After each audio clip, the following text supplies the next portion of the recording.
Hawk is a name that all of me and my friends knew, quote unquote. Like, just people know Tony Hawk. We knew you.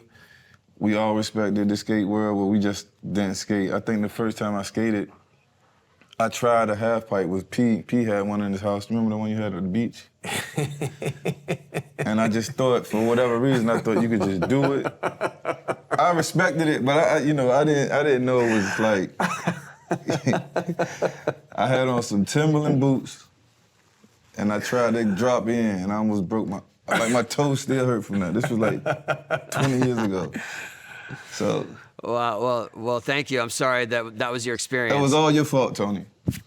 But yeah, it was great, man. It's a pleasure to meet you, man. Like I said, you're a legend. You too. You know what? It's funny. I was thinking about it last night when I was watching his documentary. I definitely skated, but I think I skated more as an athletic thing versus being in the skate culture. Like, I didn't live the culture of skateboarding. I just was like athletically jumping on a skateboard because I thought it was fun. Like, we built a quarter pipe. We were getting crushed because we had no idea how to make the transition, like to make it so that it was like workable. It was almost like boom, boom, like like that. So we had to like adapt to how to make that like skateboard move. But it was fun dropping in. I never did it. Oh yeah, trying to take off a launch off that must have been like full on blooper. Well, in your defense, very few ramps were any good back then. We all were trying to figure them out and how to make them. And they were all janky and kinked and stuff. But it's cool that you did it. That's OG. Yeah, we would just steal wood from anyone who was building a house. We would drive by their house, throw wood into the back of the car. Oh, Same. But let me ask you a question. Who came up with the name Bones Brigade, bro? It started off with one of the original riders for the team, Pau Peralta. His name was Ray Rodriguez, and his nickname was Bones. And then they started making wheels based on his name, called Bones. And then Bones became the sort of standard, the highest standard of wheel in the early 80s. And then when they decided they were going to make a whole team devoted to this brand, they wanted to make it sort of like in a military vibe, so they said Bones Brigade. Oh my goodness, that is so sick. First of all that artwork was amazing. All the like, the concept, all the concepts that they were inspired by, and all the merch that came from it was unreal. Let me ask you something. So, did he get paid? Like, did he make money off of it? Those wheels? I don't really know. I was all of 12 when I got on the team. I didn't know anything about getting paid or who was getting paid or what. My first royalty check was $4.85. Whoa. Wow. For how long? I still have it. Do you really? Yeah. That's amazing. I was so jealous of all the archival footage that you have of yourself from that era. Like, I wish I had stuff of myself from back then. That required a lot of chasing on behalf of Sam Jones, though. It wasn't like I had all of it readily available, but he went deep. I'm just thankful that I was skating in the era of video cameras, because right before then there was nothing. Mm-hmm. That's actually a question I had is, do you think technology today could ever produce another Tony Hawk? Like, the sport was so regional, and you had to be like like anybody who saw magazines, they probably were just thinking to themselves, almost like Hollywood, like, oh, I got to go to, San Diego or California to skate. Like, if I'm going to do this, I have to pick up everything and go there to do it. But today, you would think that anybody anywhere in the world, because of YouTube, could do their thing and maybe get noticed or recognized. That's true. I mean, that is how it is now. So, to answer your question, there is incredible talent in the most unlikely places now. And it's really cool to see because the playing field is leveled. And it's way more inclusive. You don't have to live in, for sure back then you had to live in California, if not Southern California, to make a name for yourself, because that's where the magazines and the companies were. and they weren't sending their photographers out to Kansas or wherever else to cover people. So a lot of people did do that. They actually moved out here. But nowadays, not at all. I mean, you can just be in a random place, and as long as you're producing sick skate footage and content, you can make it. I like the swimming pool. Like, who came up with that? What, skating in the swimming pool? Yes, man. That's the illest thing ever. I like it's so fun, but I learned my lesson with the half pint. But it just looked fun to watch somebody doing that. Like, who came up with that? That was the whole Dogtown Z-Boys crew, because they were surfers, and they all discovered skateboarding. And then in the 70s, there was a big drought in LA, so a bunch of swimming pools were empty, and so they discovered that swimming pools feel like waves. So they started breaking into, sneaking into all these houses, skating the empty swimming pools that were empty from the drought, and that's how it all started. Wow. That sounds so fun, man. That is. That is. And imagine getting paid for having fun. Yeah, then you get paid for it. That's everybody should be on that. When I started skating, there were two disciplines of skating for the most part. One was pool skating, and the other one was freestyle. And freestyle was like dancing, like ice skating. It was like doing twirls and one-footers and handstands and stuff like that. And I thought the pool skating was the cool stuff. Like, I wanted to be cool like those guys, so that's why I chose to skate pools and eventually vert. Yeah, I remember freestyle. Freestyle is you just going. People like standing on the board, flipping the board, like. Right. I mean, eventually that's what led to street skating and Street skating, true yeah. modern skateboarding. But in those days, freestyle was not considered cool. It was like the nerds that are just, spinning around on the flat. Yeah. I respected it, and Rodney Mullen changed the game through that discipline. But for me, like, I was watching the Dogtown crew doing aerials, and I was like, I want to do that. Rodney Mullins is just another level too, though. He's the godfather of modern skateboarding. Absolutely. Crazy. He's You the know, one the that invented inventor the of the- kickflips and all that. For real. He invented the kickflip. Wow. He invented the ollie off of flat. He invented ollie impossibles, 360 flips, you name it. What I learned from your documentary is he's like Yoda too. Like, I want to hang out with that guy. Yeah. Yeah, they say Yeah, he really he's- understands physics. He's Oh, that makes sense. He seems He super intelligent. yeah. You say Yeah, like him, Yoda. it's physics and quantum mechanics. He understands a lot of stuff. Oh, okay. How do you? So that's actually a question I have is for you. Is when you guys are building those like skate ramp, like the huge one that you had like the Jeep at the top of it, there's engineers involved in creating the right amount of vert, or how you, right? You guys aren't just like building those freestyle, are you? We were back in the day, absolutely, and that was all trial and error. So we, through just like you guys trying to make those sketchy ramps, that's what we were doing. But we're doing on with half pipes, and every once in a while, someone would try some new technique. Maybe it didn't work, but we learned something from it, and so eventually got to a place where this became the standard size, the one behind me. And yeah, it's all a matter of like trial and error. The ramps that you saw in that dock with the big Jeep on top, that was all my design. And that big the big roll in, the big starting ramp. So that originally was about 10 feet lower, and I learned almost the hard way that wasn't enough speed to clear that gap. Wow. I had to have that thing rebuilt after our first attempts on it because we were barely getting to the other side. Man, the fact that you were just dropping in like no fear whatsoever, I was like, not for me. That's I got new respect for it, man. No, it's a different kind of Well, speed, you got bro. you Yes. got to Have do it you with seen confidence. the huge one that he's talking about? Yeah, it's crazy. Crazy. How fast are you going, man? I think on those ones, I'm not sure. It's probably somewhere around 30 or 40. We have a special setup skateboard to use for those ramps. Oh, good. Okay. So that ramp, those boards are wider, the trucks are wider, the bushings are harder. I mean, if you stood on that skateboard and went slow, you won't be able to turn at all. Oh, wow. Okay.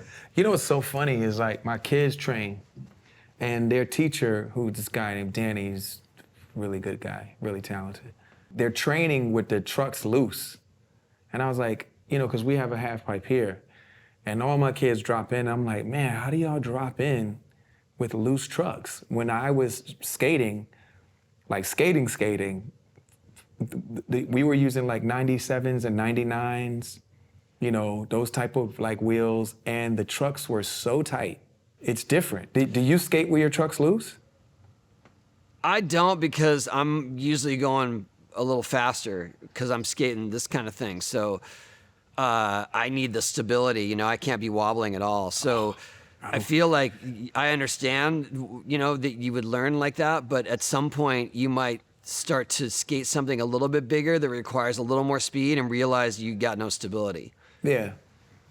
So I can't always say that's the way to go. I mean, for instance, I was given Kid Cudi lessons here like a month ago. Wow. And he came in with just brand new setup that he got at a skate shop with brand new bushings, and the trucks weren't tight. And the first thing I did was replace his bushings with harder ones, tighten his trucks, and his skating improved 10 times in that moment. Because he was just wobbling through the flat bottom and he couldn't figure out how to stay stable. Was he dropping in on that behind you? No, not dropping down on here, but I was teaching him how to, well, first just ride on the flat, and then I did teach him how to go up the wall a little bit and do a kick turn.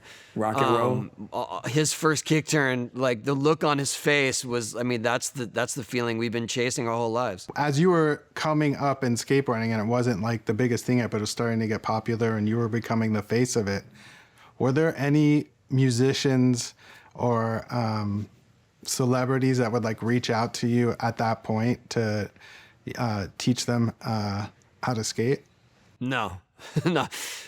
I mean, especially in the early days, you know, he knows it, but in the early days, it just wasn't cool. Even when it was like getting some notoriety and there was a little bit of success, Back to the Future and MTV, it still wasn't really considered that cool. So no one was reaching out to try to learn how to do it. It's scary. It wasn't until, I mean, honestly, the only times that I ever dealt with any sort of celebrities and teaching them was when I was hired to do it by a production company because, for instance, Christian Slater had learned how to skate for Gleaming the Cube. So we would go and spend whole afternoons with him skating in schoolyards, just trying to get him comfortable on a skateboard. That's the kind of thing that I was used to doing. And did you guys always choose your own music when you were in competition? We would try to, yeah. I mean, they would, you know, if they had a tape deck, if you had a cassette with your song on it, queued up, you'd hand it to them. But other than that, I mean, skate events just in themselves already were seeded in punk rock, so it wasn't like you were gonna have some lame song playing if you didn't choose your own. Right. Because I was like going back watching your old like you versus Christian Asoy, and it was like don't you want me, you know that I'm like there was like a lot of new wave music that was being played. Yeah, that too, I think. But you know, it was still off center, all of it. It wasn't like you're gonna drop in and Foreigners playing. No. My friends were all playing like Dead Kennedys and Yeah, like that. all that, exactly. That's all we would hear. And then, you know, on the other side of it, sometimes you would hear like the Beastie Boys, like you'd hear that sometimes. But most of it was like Oh yeah, well, like I think pop- hip hop punk music. infiltrated skateboarding. You know, there was a strong connection there when skating went back underground in the early '90s. Yeah. Like Because there was a lot of, you know, Tribe and Wu-Tang, and you'd hear it in the skate videos. Yeah. Muska and all those dudes. Right around Yeah. that era, that's when you started hearing like Yeah, and that's all when the New kinda- York scene started coming up too. So they were all directly connected with it. Yeah, I'm just thinking, man. And I keep going back. You said somebody did a 900. Black Flag. Tony did the 900. Tony. Well, I mean, at this point, we got Mitchie Brusco did a 1260, so that's What? That's 3.5. Man, that's crazy. A 12. That was wild. Yeah. What do you do? I mean, what the These guys flipping, it's like straight up acrobatics. Yeah. Yeah, look that one up. That one's wild. That one, I mean, he's done it once, and he did it at the X Games, but it's unreal. He did it at the X Games He did, yeah. and landed it? Yeah, on the big mega ramp, yeah. Oh, he won that year, no? You know what? I don't know if he won because that event that they do, that's the big ramp, right? So the big ramp that he goes up is like almost 30 feet tall, and the gap itself is about 50. But because he has to go over the gap in order to set up for the trick, he didn't do the hardest trick on the gap because he wanted to make sure that that he's ready for this monumental, never been done trick. Mm-hmm. So they combine the scores. You know what I'm saying? Okay, I got it. They combine your jump score, they combine your quarter pipe score, and his jump score wasn't that high because he's just trying to set up for the craziest trick we've ever seen. So I don't know if he won, but Wow. it doesn't matter because the only thing people remember from that contest is the 1260. Wow. The Olympics is cool too, man. The U.S. Olympic team is hard. They got some really good skaters, bro. Yeah. U.S., Brazil, Australia, and Japan. Those are definitely the top teams. And yeah, I got to go. I got to go to the inaugural event in Tokyo. It was crazy. I felt very lucky because it was during COVID, and a lot of the skaters, their families couldn't go to watch them compete. But I got the gold ticket, so I got to go skate the park. Oh, that's cool. Wow. That's crazy. No, what Yeah, it was does fun. that feel like knowing that you're part of the reason why? You know? It's crazy. I mean, I'm thankful, but also I'm just thankful that I get to be alive to see it all play out, and that I get to participate at the same time. That's something I never imagined. You know what I mean? I didn't think that kind of thing was going to happen in my lifetime, or in a time when I would still be able to skate and participate on some level. So this was the first year for the Olympics, right? The It just happened, 2021. Past one, yeah. Paris And the first then- one, yeah, the first time. and then 2024 in Paris. I think I'm gonna learn how to drop in, man. You inspired me, Tony. I think I'm gonna try it, man. It's I'm the gonna try greatest it. feeling in the world once you get it. I'm gonna try it today. I got a smaller ramp behind this one. If you want to head over here, I'll help you out. All right, I'm gonna hold you to that, man. I'm gonna learn. You just inspired me, and I gotta try it. The hardest part to me was actually just trusting that you just go. Like once you figured out that you just go, and the wheels and the board are gonna do everything for you. Now you gotta like bend. Don't you gotta like you gotta shift your weight at a certain part? Oh on yeah, I was gonna say bend your knees. that might not be the best way to teach people, to just tell them the board's gonna do everything for them. Nah. I tried that.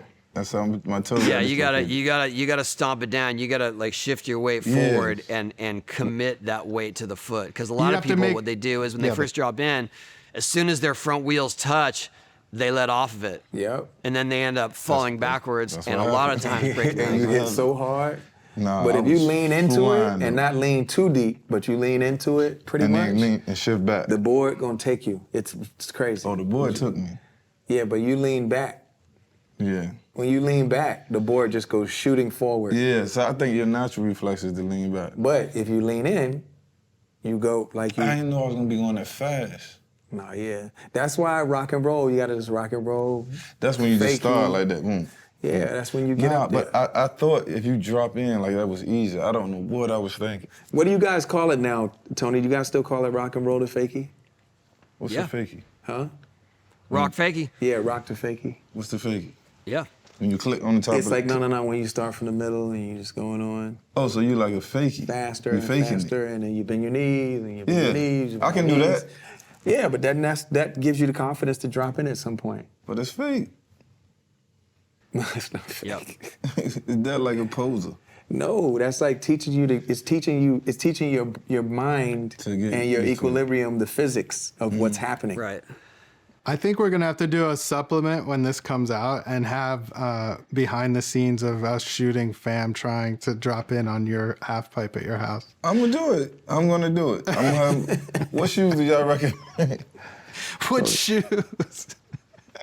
Tight trucks and the right shoes. I'm gonna do it, bro. I'm gonna do it. Yeah, no, you need the tight trucks. Tight trucks. Yeah, for sure. What were the go-to sneakers like for all the skate kids in the 80s? Vans high tops, Jordans when they came out, like 86, 87, we were wearing Jordans. Oh yeah, yeah.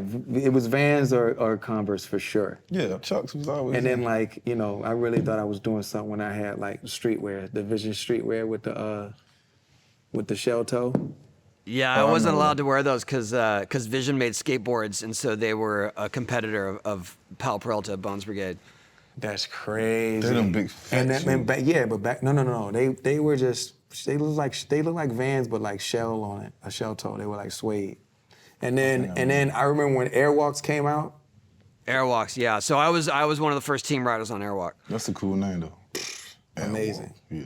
And It was my trick, so they felt like obligated to sponsor me because they named it after my trick. No way. Wow. Oh, Yeah. the one that like this. Oh, I remember yeah. that. Whoa. Listen, that's crazy. I'm gonna tell you how old I am. I remember that on the Nintendo game, man. Yeah, the Airwalk. Yep. I used to play that. That was Damn. crazy. You should have bought that company, bro. Yeah, I wasn't in any position. Like I didn't really start making money until the video game came out, and Airwalk was gone by then. Oh, and so is that what this is right here? The A was basically the move? Yep. Oh my goodness, they ran with everything. Holy I never figured that out. Yeah. How old were you then? You were young, man.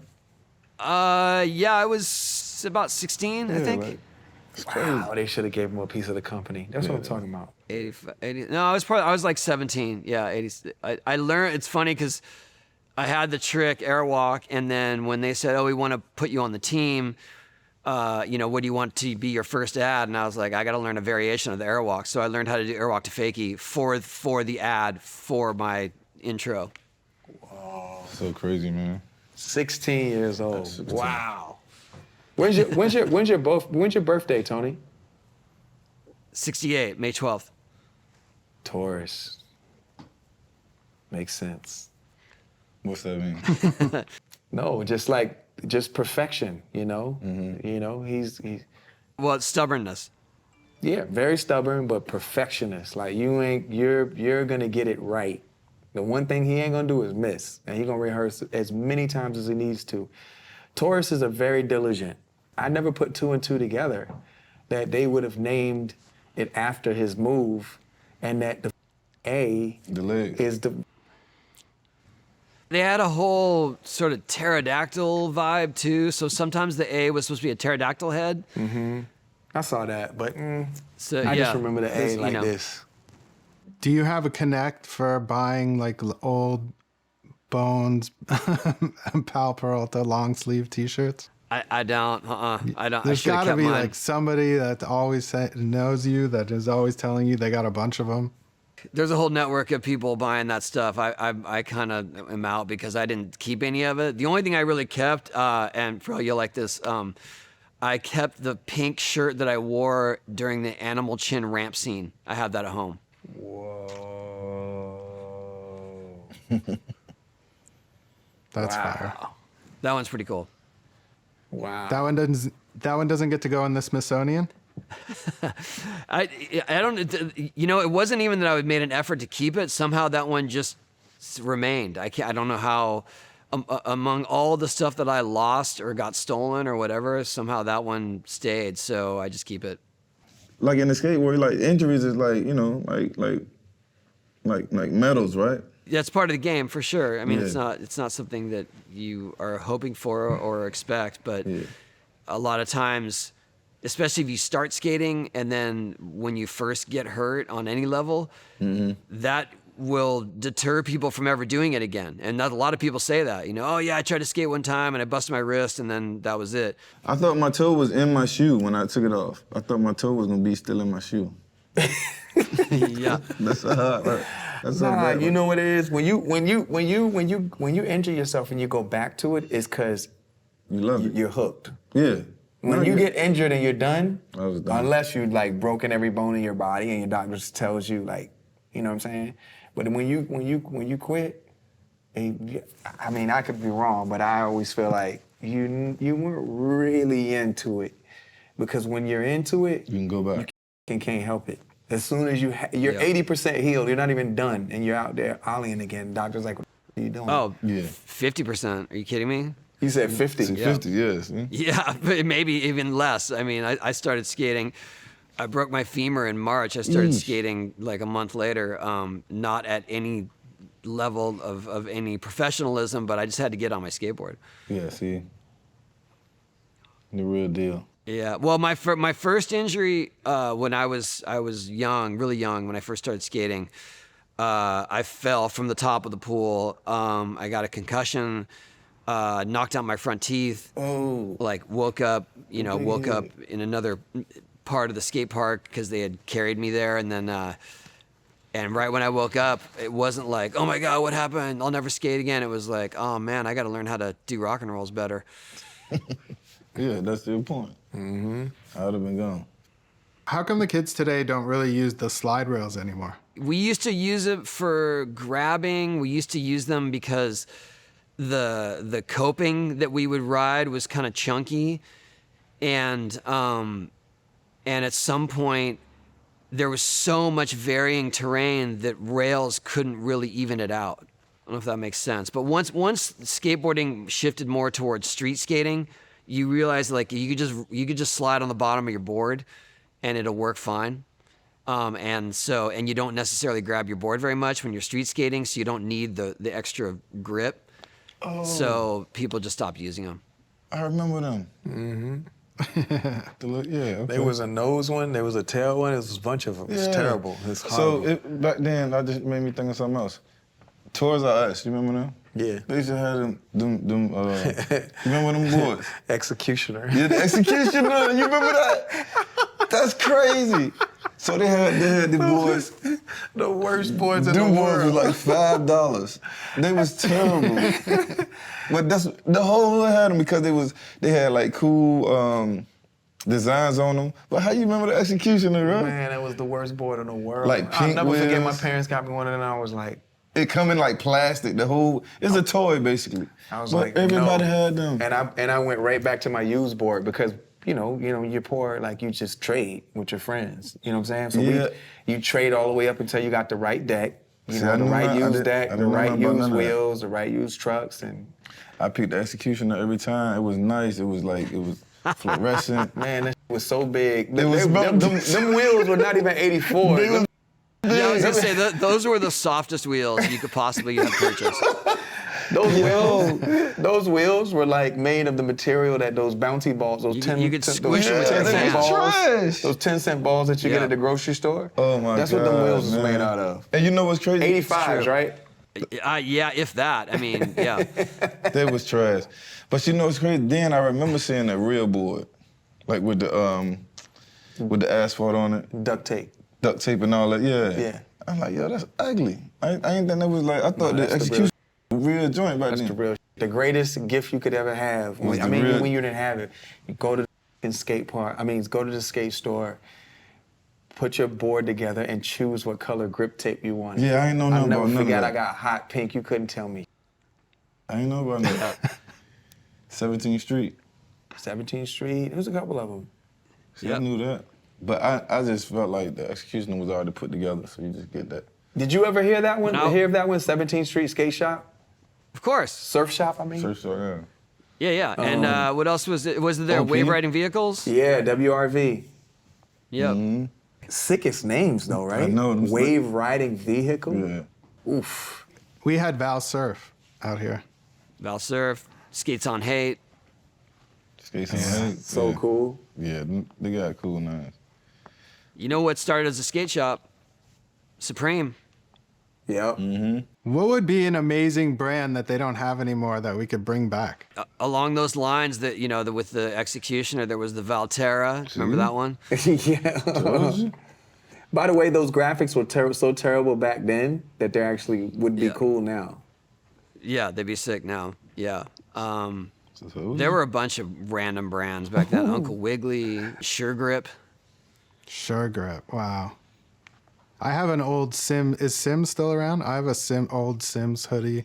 I think they tried to bring back Vision Streetwear. I don't know how that went.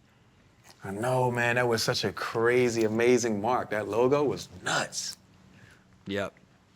Listen, you know, Steve Cab, Christian Hosoi, yo, y'all used to just walk around like regular human beings.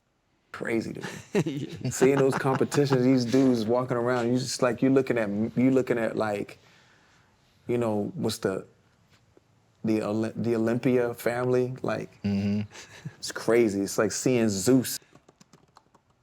Hermes just walking around like cool, and they just go get on their boards and do the craziest in the world. And all of y'all just like, you know, because we couldn't really afford like all the my friends were wearing in the hood, so I was wearing all the skate tees and you know, we used to get the girls that way.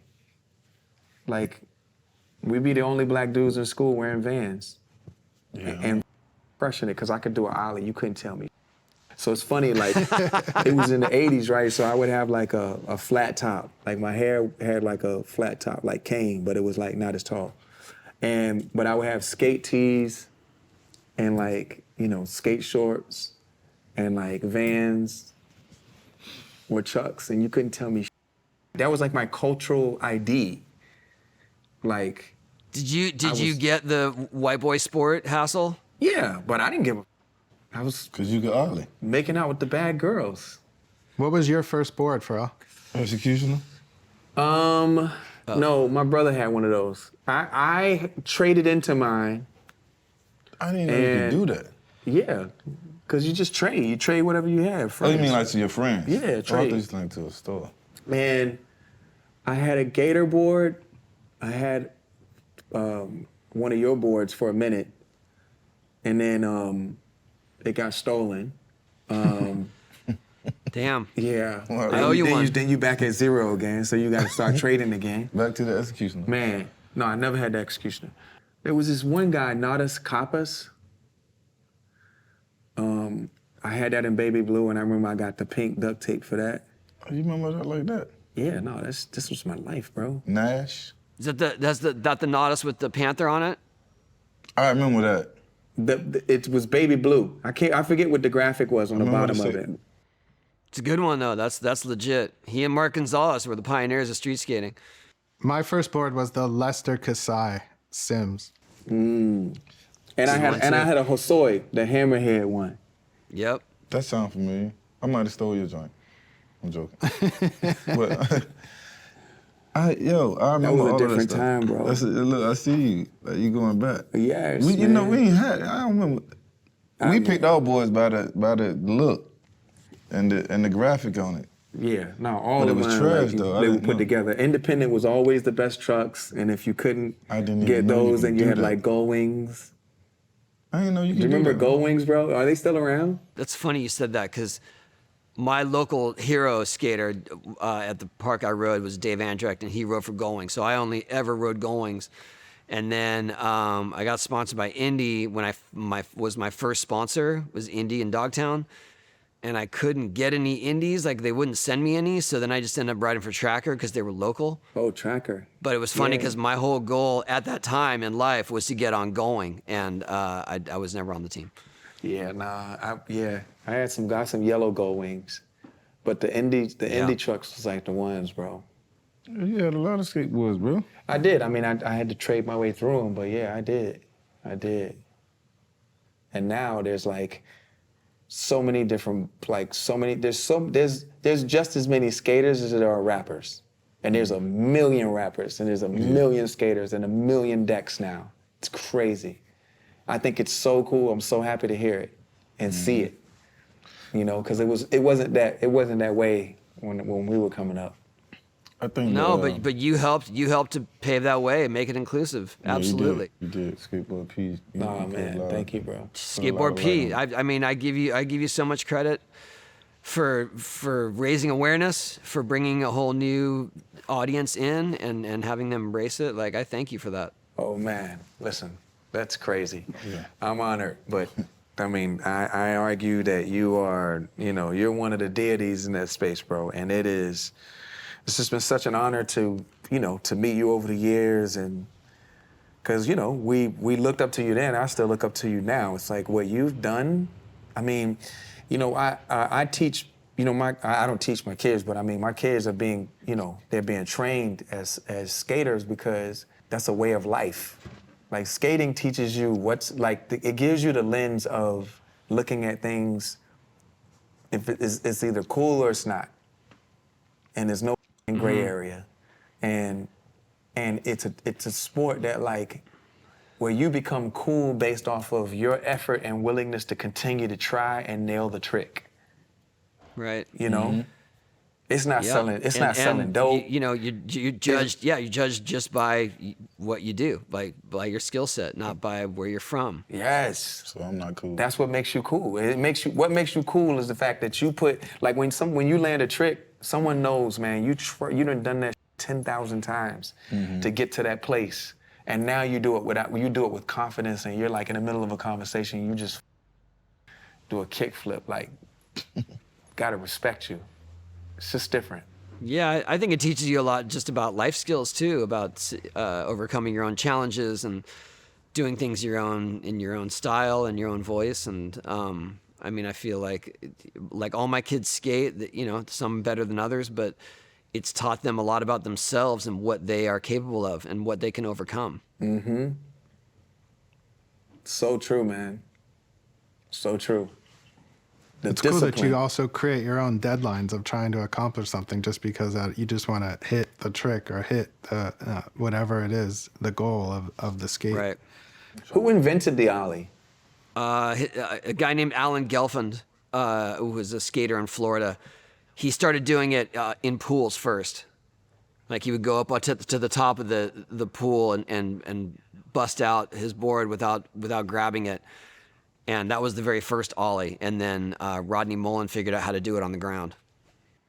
Do you think the video game is what took skateboarding to the next level, like getting into everybody's home through? I think there was definitely that was a catalyst. There was sort of a perfect storm of a lot of TV coverage right around that time. And yeah, with our video game, I feel like that helped to introduce people to skateboarding that maybe didn't really understand the culture or the intricacy of it, and then when they started playing the game, a lot of them got inspired to try to learn how to skate. Well, listen, we're having something in the water again, the big festival that we had. We're having it down in Virginia Beach. I would love for you guys to pull up and build a ramp and, just come and plant yourselves there and, have your team and whatever else you want to do. I would love for you guys I would love for Birdhouse to pull up. I'm down. We almost had it last time, and then COVID sabotaged it. Yeah.